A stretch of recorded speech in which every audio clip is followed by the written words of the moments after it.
Ladies and gentlemen, the story you are about to hear is true. The names have been changed to protect the innocent. Dragnet is brought to you by Chesterfield, made by Liggett and Myers, first major tobacco company to bring you a complete line of quality cigarettes.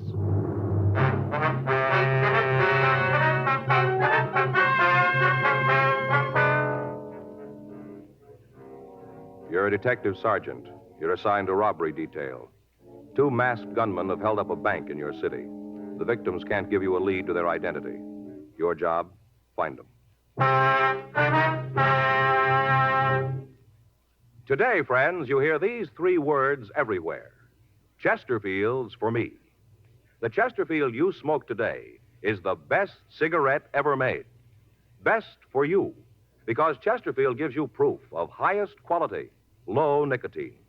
The taste you want, the mildness you want.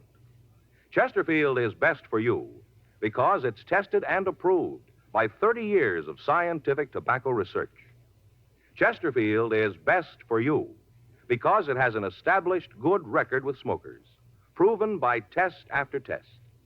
Yes, friends, the Chesterfield you smoke today is the best cigarette ever made. For the taste you want, the mildness you want. Join the thousands now changing to Chesterfield. Always say, Chesterfield's for me.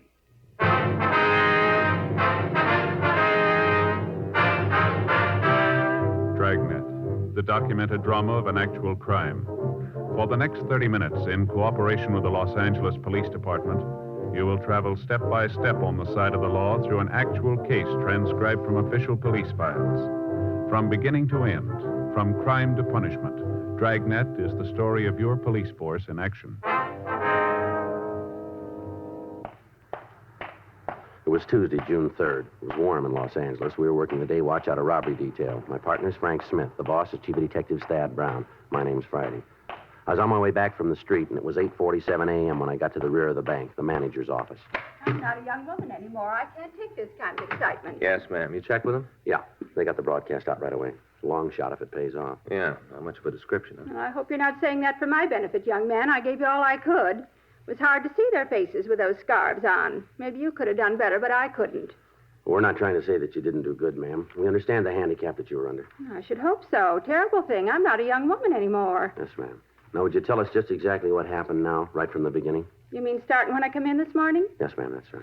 8 o'clock, just like always. That's when I got here. Uh-huh. Opened the door with my key and came right on in, little suspecting what was waiting for me. I tell you, I was pretty surprised when they popped out at me. You didn't see them at first, then, huh? Of course not. You think I would have come in if I'd have seen them? No, ma'am. Certainly not. Never would have come in. When did you first see the 2, ma'am? I came in and locked the door behind me. Rules say you got to lock the door. I did, and then I went back to the clothes closet to hang up my coat and umbrella. I see. Go ahead. Kind of silly, I guess, carrying an umbrella on a day like this, but I always do. Never know. Yes, ma'am. People always kind of smirk at me for carrying one, but whenever it rains out of a clear sky, they don't smirk then. I'm always the center of a crowd, you just bet you. Yes, ma'am. Would you go ahead with what happened, please? Well, I hung up my umbrella and my coat, and then I came out the main part of the bank, right out where those 2 assassins were. And that's when you saw them, is that right? Oh, no, they were cagey. They waited until I was away from the alarm system. They were real sly. I see. Go ahead. I walked out the tables. You know where the deposit slips are out in the center? Yes, ma'am. Out there. Mm-hmm. I walked out straight and up. It really isn't my job, but I didn't have anything else to do, so I thought I'd maybe just check and see if any of the points needed new nibs. I like a neat place. You know, all the slips in the right place, blotters all clean and new. Neat. Yes, ma'am, I understand. When did you see the thieves? As I was straightening up the counter, that's when they stepped out in the open. Where were they, ma'am? Over in the escrow department, hiding behind the desks, I guess. That's the direction they came from. I see. Now, what'd they say to you? The big one, he looked at me with his steely eyes and told me to be quiet and nothing would happen. Said to be just quiet. I'm not young anymore, Sergeant. A thing like that can be a tremendous shock. Yes, ma'am. Were both of the men together at that time? I don't understand. Well, did they both come out from behind the counter? Oh, yes. The big one had a machine gun, and the other, the little scrawny one, had a pistol. Now, you're positive the big one had a machine gun? Listen, young man, I've seen enough movies and television to know a machine gun when I see it. Don't you think I don't? Now, about the pistol, was it a revolver or an automatic? What? Well, look here. Did it look like this gun of mine? No, it wasn't like that. It was more the kind you see in movies. More mean-looking than that. Real mean-looking, kind of flat-like. I see. It was an automatic then, huh? Well, I don't know what it was, but it was real mean. And furthermore, I wouldn't be surprised if there were real bullets in it. Not in the least. All right. Now, after they came out from behind the counter, what happened? They asked me what time the rest of the staff came in. Mm-hmm. I told them, any time. That seemed to make them happy. Why do you say that? Because one of them, the big one, turned to the little runt and said, just like clockwork. That's what he said. Just like clockwork. I'm going to tell you something. Sort of a clue. Yes, ma'am. What's that? These fellas been planning this a long time. They knew all about how the bank works, what time everybody comes in and all. They even knew about the keys, What keys? the ones to the bank door. They knew who had them. Uh-huh. First thing they wanted to know after they asked about the staff was where my key was. You have a key to the vault? No, not to the vault itself, just to the doors in front of it. You know the barred doors in front of the vault door? Yes, ma'am. To those. Uh-huh. Did you give the men your key? I didn't have much to say about it. I told you, I think they might have had real bullets in those guns, and I wasn't about to make sure. Yes, ma'am. After all, I pay my taxes. Catching those fellas is your job, not mine. If you want to cash a check, I can take care of you. But I'm not about to go out and apprehend no thieves. Yes, ma'am. What happened then? You mean after I gave them the key? That's right, yes. They made me get off to one side of the front doors and wait for the rest of the staff. As they'd come in, the hold-up men would make them get into the closet in the rear of the bank, where I hung my umbrella. Yes, ma'am. But they let you stay outside, did they? Oh, yes, they had me right up in front, with those guns pointed at me every second. Every second. I guess they wanted me to act as kind of a decoy. Ma'am? Well, when the other people who work in the bank came up to the door, they could look inside and see me standing there. That way, I guess they thought there wasn't anything wrong. Came right in, like lambs to the slaughter. Next thing they knew, there was a gun in their ribs and they was locked up in the closet. Mm-hmm. What time did the manager come in? Poor Mr. Blanton. He's not well, you know. He's not well at all. Yes, ma'am. We saw him out front. Is he all right? He had an awful attack. Bad heart. Well, they've taken him to Georgia Street Receiving Hospital. Did they find his pills? What's that? His pills. Mr. Blanton had a special kind of pills he takes when he has an attack. Some kind of explosive. Always has them with him. Did the men find them? Well, I guess they did, or else they had the necessary medication with him. He's going to be all right. Just needs some rest. I'm glad of that. Sweet man. Mm-hmm. Widower. What happened when he came in? Mr. Blanton? Yes, ma'am. Well, he was just about pulled right in off the streets.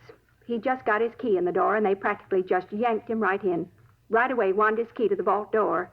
You have to have both of them in order to open it. Both of them have to be turned at the same time. I see. They asked him for his key. At first, he didn't want to give it to him. Told him to get out of his bank and to stop the foolishness. Just like that, he told him. I thought they were going to shoot him, but they didn't. I think if it hadn't been for the big one, they would have. The scrawny one wanted to kill Mr. Blanton right in cold blood. Uh-huh. But the big one stopped him. Said to just get on with the job and get out of there.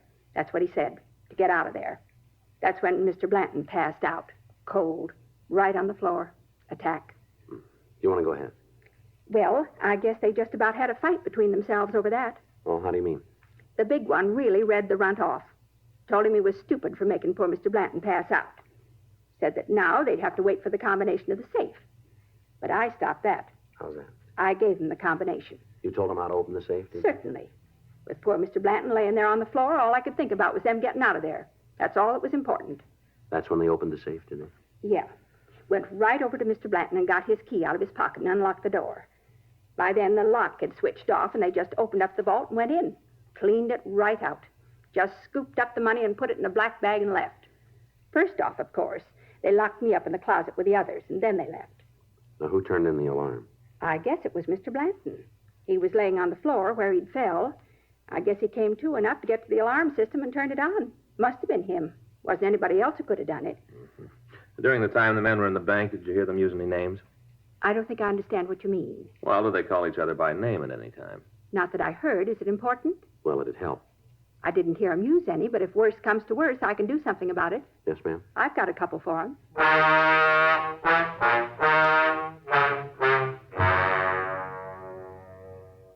We obtained a complete description of the hold-up pair, and a supplemental broadcast was put out. The crime lab crew came out to the scene and went over the premises for physical evidence. From their investigation, we found that the bandits had made their entrance through a rear window. They'd sawed through the steel bars and broken the glass. From there, they'd come in and apparently had waited for the employees to arrive. We'd ascertained from the cashier that both men had worn gloves, so there was no chance of getting any fingerprints. In the dirt on the alley pavement, Lee Jones was able to find several good impressions of footprints. These were photographed and booked as evidence. Because of their placement, it was more than likely that they belonged to the thieves. Also in the alley, he found several broken hacksaw blades. These were booked, their numbers noted, and a request sent to the manufacturer for the name of the store that had sold them. The other employees of the bank were questioned, and they verified the story and the description that we'd gotten from the cashier. The stats office started a run on the M.O. used, and the victims were taken downtown and asked to go through the mug books. They were not able to give us an identification of the thieves. That afternoon at 3:47 p.m., Frank and I met back in the squad room. Hi. Hi. How'd the stats office do? Well, I got the list right here, 18 possibles. Yeah. Any of them look good? Couple. Skipper around? No. You went over to the inspector's office. Anything special? Well, I wanted to check with him on who's going to work with us on this thing. We left word. Murph and Gaffney are with us. We can use Pinky and Stromwell if we need them. Is Murph around? No, I went down to R&I. He had a hunch this might tie in with a heist they worked on last month. Same M.O. Figured he might as well check it out. Well, as soon as he gets back, maybe he'll give us a hand with this list, huh? Yeah. How about the bank manager? Any word there? I called Georgia Street, talked with Dr. Sebastian. He said Blanton has been released to his own doctor. What kind of conditions is he in? Should be able to talk to him tonight. Guess it was a pretty bad attack. Sebastian said he was in rough shape. Well, let's check out. We can tag Murph in the hall. Is Gaffney with him? He was. All right, let's go. You want to sign us out? Yeah. I got it. Robbery Friday. Yeah, he's here. Just a minute. For you, Frank. Okay. You want to take care of the book? Yeah. Who is it? He didn't say. Just want to talk to you. Oh. Smith speaking. Yeah, that's right. Huh? Yeah, sure we can. Yes, sir, we can right away. Mm-hmm. You want to give me that address? Uh-huh. Yes, sir. Okay, thank you. I have it. Yeah, right away. Goodbye. It's Blanton's doctor. Yeah. Says he wants to see us right away. Yeah, what about? Well, Blanton says he remembers that when the thieves left the bank, a customer came up to the door. Yeah. He heard the big one tell the other one to take off his mask. Uh-huh. The customer got a good look at both of them.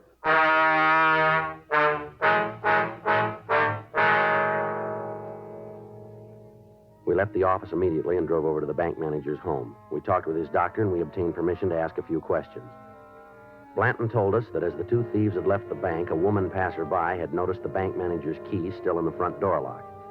She'd stopped and knocked at the door to notify someone in the bank about the keys. As she did, the two hold-up men had taken off their masks and passed directly in front of her. We asked Blanton if he knew the woman, but he said that he'd never seen her before. We asked if it was possible that she might be a customer of his bank. He said it was possible that he'd just never seen her before. He gave us her description, and we started to check with the bank employees in the hopes that one of them could identify her. None of them could. We got out a supplemental bulletin asking that the woman be picked up. In the meantime, officers Murphy and Rafferty had checked out the list of possibles that the stats office had come up with. All of the names on the list either had alibis or could establish that they were not near the bank when it was robbed. We checked all FI cards filed in the area without result. Frank and I checked out of the office at 12:18 a.m. and went home to get some sleep. The next day, Wednesday, June 3rd, Frank was waiting for me when I got to work. Don't sit down. We got a call to make. Yeah? Marie Logan called. You remember the rental car agent out in the valley? Oh, yeah. She gave us a hand on the identity of that young fellow that knocked over the liquor store out at Tilden and Ethel, wasn't it? That's the one. Well, what she got? Might be nothing, but we ought to check it out. Uh-huh. Says there's a woman who hangs around the local bars mooching drinks. Never got a dime. Yeah? She came in to see Marie yesterday afternoon. Wanted to rent a car to drive to New York. Where do we fit in? She wanted to pay in advance. Yeah. Offered Marie brand new $100 bills.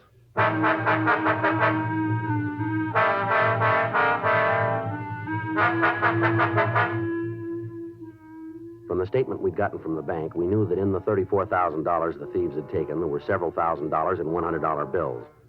Frank and I signed out of the office and drove out to the San Fernando Valley. At the corner of Valley Hart Boulevard and Dickens, we found Marie Logan's rental agency. There was a line of late model cars in front of the lot, and at the rear, we found a small wooden building. Frank knocked at the door, and we waited. Yeah. Oh, hi, it's you. Hello, Miss Logan. Miss Logan? Hi, Sergeant, Mr. Smith. Come on in. Thank you. Thanks very much. Sure hope I haven't brought you guys out here on a wild goose chase. Hope it works out. All right, you want to fill us in?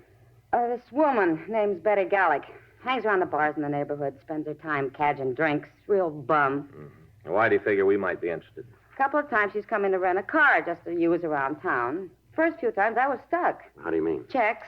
She'd pay the deposit with a check. Then when she brought the car back, she'd pay the bill by check. I see. Check would bounce. Then when I'd call her, she'd come in and pick it up and give me the cash to cover it. That was the only reason I didn't turn it over to you. She always paid up. Now, this time she had the cash, though. Yeah. Came in, wanted a new Lincoln to drive to New York. She was dressed like always. Cheap cotton dress, cloth coat, even had the imitation leather purse. Kind of supposed to look like real leather, but as soon as you get inside 10 feet, you know it isn't. You know what I mean? Yes, I think That so. kind. Well, anyway, when she asked for the car, I told her I couldn't let her have it, said I'd been stung too many times before. So right off, she said she wanted to pay cash. That's when she opens his crummy purse, and the dough almost fell out. Must have had a couple of $1,000s in there, maybe more. Well, you said something on the phone about $100 bills. Yeah, she pulled out a couple of them to show me she could pay cash. I asked her where she got them. What'd you say to that? Said it wasn't any of my business. Told me as long as she had the money and a driver's license, I should ought to rent her the car. I thought I ought to check with you first. Now, you got an address on this Gallic woman? Yeah. After I called this morning, I checked through the records. Got her home address and the driver's license number. She got any friends you know of? Just about on every bar stool where she hung out. I mean anyone special. Oh, I don't know. I saw her a couple of times with the same guy in the place down at the corner. Hot days, I sometimes go down there for a beer. Well, I've seen her there with this one guy a couple of times. You know who he is? No, not his name. I've seen the two of them drive away together a couple of times. He's got a flashy convertible. Guess he drove it out here. Well, how do you mean? The car's got a New York license plate. Oh, excuse me. Yes, ma'am. Go ahead. Logan Rental Service. Yeah. Uh-huh. Yeah, I know her. Yeah. You sure about that? Sure. Okay. Thanks. Goodbye. That tears it. What's wrong? There was a rental agency in Hollywood. Called to ask me about Betty Gallic. Seems she gave me as a reference. Yeah. Came into their place and rented a car from them. Paid cash for it. Was she there now? No, she left for New York this morning.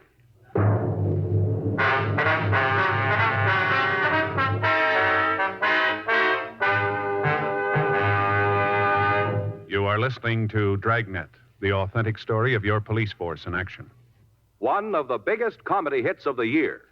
That's how the movie critics are describing Bob Hope's latest Paramount picture, Casanova's Big Night. Like so many other millions of smokers, Bob and Audrey Dalton, who appears with him in the picture, say Chesterfield's for me. First, Audrey Dalton. I changed to Chesterfield king size because I think it's better than any other king size cigarette. Bob Hope says, 5 years. That's how long I've been smoking Chesterfields. And they have what it takes to satisfy me. What's more, I've seen how they make Chesterfields down in their Durham factory. And I wouldn't smoke any other cigarette. Try Chesterfields yourself. You'll find they're best for you, too. yes, either way, regular or king size, smoke America's most popular two-way cigarette. Join the thousands now changing to Chesterfield.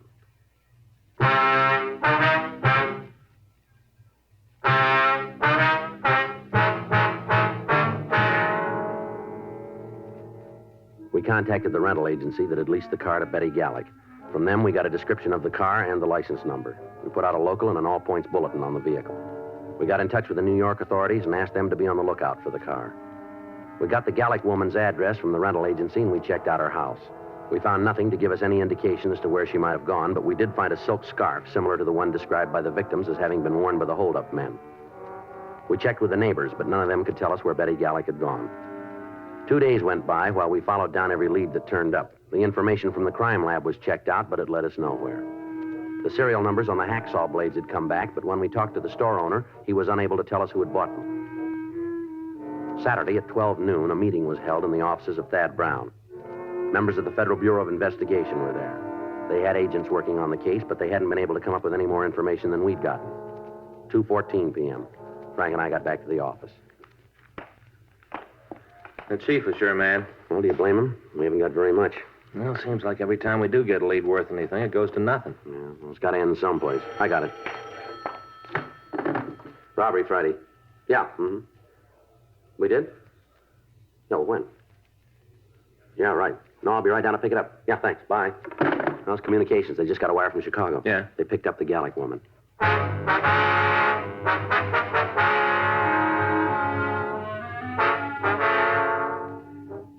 Betty Gallic had been picked up south of Chicago and held in answer to our communication. However, when she was picked up, she was in the company of 2 other women. They were identified as her sisters. We made arrangements to talk to her by long-distance telephone. As soon as we started to ask her questions regarding the bank robbery, she admitted being the driver of the getaway car. She told us that the theft had been planned by a man she knew only as Dean. She was unable to tell us any more about him. She went on to say that she'd met him in a bar in the valley along with the other 2 men. She identified these 2 men as Richard and Matt. She was unable to give us their last names or tell us any more about them. She did say, however, that Matt was from New York and that as far as she knew, he was there at the time. She went on to say that he was not with the trio when the bank was held up. We questioned her further, but she was unable to give us any additional information on the three men. She did, however, tell us that they had stayed at a motel located on Sepulveda Boulevard. She gave us the name and the approximate location. She was detained pending extradition in Chicago. Saturday evening, Frank and I drove out to the motel that the Gallic woman had mentioned. We rang the bell and waited. Yeah? Lights on. We got no vacancies. Police officers, we want to ask you some questions. What about? A couple of men who stayed here. Anybody in this place who's got trouble with the cops has to get out. You tell me who they are, and I'll throw them right at you. I don't want no trouble. Now, who are you looking for? One of them's tall, the other's short. Named Dean and Richard. What about the last name? We haven't got that. I don't need it. I know who you mean. Yeah. Sure. Dean Franklin, Dick Norton, a couple of no goods. They ain't here no more. You know where they are? I'm not sure. I think maybe I got an address in my desk. Come on in. Thank you. I'm Jim Allison. Well, this is Frank Smith. My name's Friday. What have the boys done? Just routine. We want to talk to them. You won't tell me, huh? It'll be better if we talk to them about it. Well, have it your own way. I don't want to get mixed up in anything. Those boys got themselves a bucket of trouble. I want no part of it. While they was here, they paid their rent and didn't cause much trouble. That's all I was interested in, as long as they didn't cause any trouble. Yes, sir. How long ago did they leave? I guess it's about a week ago. I got it in the books. I can check it for you if you want. Yes, sir. We'd like to have the information. Sure, I'll get it for you. They have any visitors while they were here? A couple of guys come around in the morning. That's about it. They'll look like bill collectors. The boys never let them inside. Used to talk on the porch. Mm-hmm. The three of them move out at the same time? No. Matt left a couple of days before. Said he was going back east. I think he had some kind of a job back there. They wasn't real chummy, you know. Kind of kept to themselves. All right, sir. Would you see if you got that address where they might be? Oh, sure. Forgot all about it. It's in the desk, I think. Always running into this kind of thing with a motel. Yes, sir. What's that? Wrong people renting rooms. We got no way of checking on them. Seems like whenever somebody's got trouble, they pick a motel to have it, and it never ends. Now, let's see. Yeah, here it is. They left this in case I got any mail for them. Said just to send it on. Here you are. Thank you. It's a place out in West Los Angeles. Thank you very much, sir. Glad to help out. You can't tell me what this is about, huh? No, sir. It's police business. You figure you're going to have any trouble with them? Well, it's hard to say. It'll depend on how they want it. Well, if I was you, I'd take it easy picking them up. Why? Because I know Franklin's got a gun.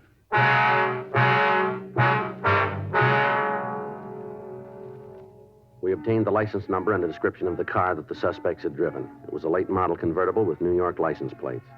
Before we left the motel, we called R&I and checked the names Dean Franklin and Richard Norton. We found that both of them had long felony records. We talked to Captain Donahoe and had two more teams of men sent out from the office to meet us at the address that we'd gotten from the motel manager. From what we knew of the two men, taking them into custody would be difficult. Frank and I left the motel and drove out to the address in West Los Angeles. It was a one-story wooden building set well back on a weed-filled lot. A late model car was in the driveway. 10 minutes after we got there, Officers Murphy, Rafferty, Meade, and Leitner met us. Murphy had brought two sawed-off shotguns loaded with double-aught buck and several tear gas grenades. The only chance we had of taking the men without bloodshed was to use the one element on our side, surprise. Murphy and Rafferty went around to the street at the back of the house, and Leitner took the other. When all of us were in position, Frank and I prepared to move up to the front door. You all set? Just a minute. All right, let's go. I don't see anything. Well, they might have seen us. You better take it easy. Right.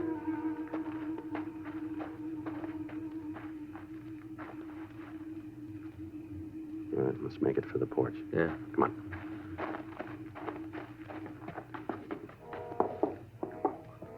You okay? Yeah. All right, now I'll take the door. When we get inside, you go to the left, I'll handle the right side. Right. You all set? Yeah. Now.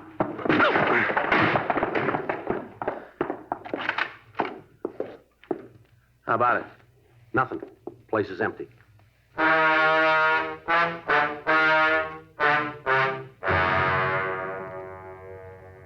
We searched the house, but we found no trace of the suspects. From the clothing in the closets, we figured that they had not moved out. And going over the house, we found a machine gun hidden in one of the bedrooms. The cartridge clip was loaded, and the gun was ready for use. We pulled the clip, called the office, and told them where we were, and then we settled down to wait for the suspects to return. Murphy and Rafferty covered the rear approaches to the house. Meade and Leitner were in cars parked down the street, and Frank and I waited in the front room. At 10:46 p.m., the phone in the house rang 3 times, and then it stopped. We waited for Franklin and Norton to come back. 11 p.m., 11:30. Still no sign of them. Started to get cold in the house. Midnight. 12:30, the phone rang again. 12:45. From down the street, we heard a car approach. Joe? Yeah. You see anything? Just a minute. Pull that curtain back. Yeah. It's a Ford sedan coming down this way. Uh-huh. It's pulled into the driveway. Wait a minute. Yeah, it's them. Just the two of them? Near as I can tell, yeah. They're getting out of the car. Yeah. How about Lightner and Meade? Yeah, they see them. They're starting to get out of the car down there. Better cover the door. They're coming in. Right. Police officer, stand still. Run, Dick, run! Get the other one, Frank. Hold it up. Hey, Meade, Lightner, he's coming at you. No, hold it up. We got him, Frank. All right, Franklin, turn around. How'd you get to us? Who told you? Put your hands behind you. Who told you we were here? Somebody had to tell you. You'd never have got us without somebody tipping you. It was that lush Betty, wasn't it? It was her that told you. All right, outside. Come on, move. Had to be her. She was the only one that knew. Had to be her. You'd never have made it without her. You're wrong. Huh? We'd have made it. Come on.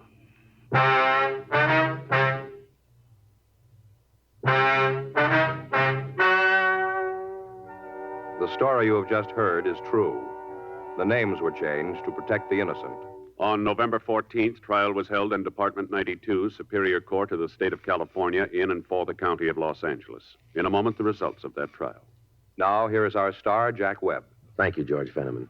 Thousands of smokers all across the country are now changing to Chesterfield. We'd like you to give them a try, too. I know you'll like them because the Chesterfield you smoke today is the best cigarette ever made. For the taste you want and the mildness you want, smoke America's most popular two-way cigarette. Regular or king size, Chesterfield.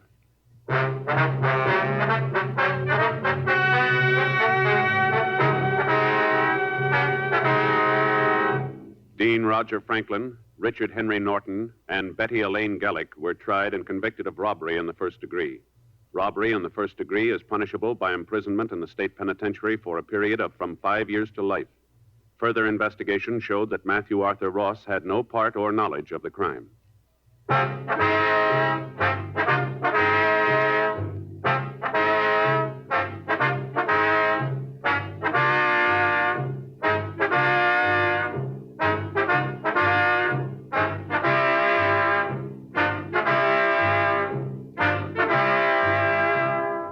You have just heard Dragnet, a series of authentic cases from official files.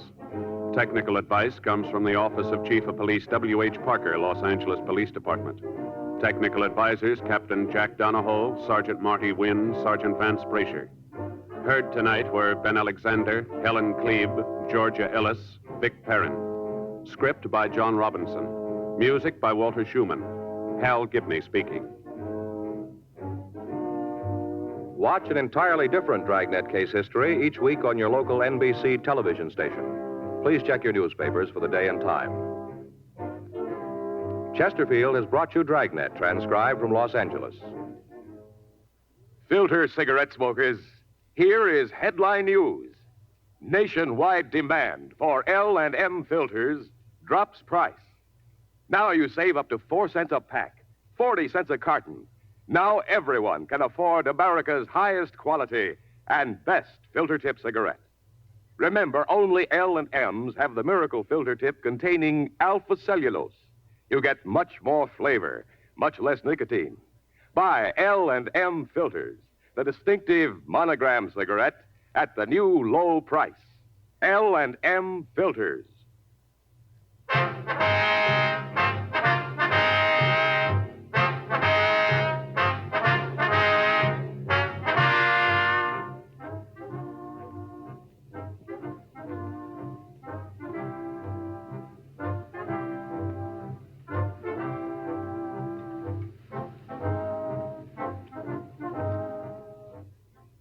Hear Dane Clark in Crime and Peter Chambers following John Cameron Swayze and the news on the NBC Radio Network.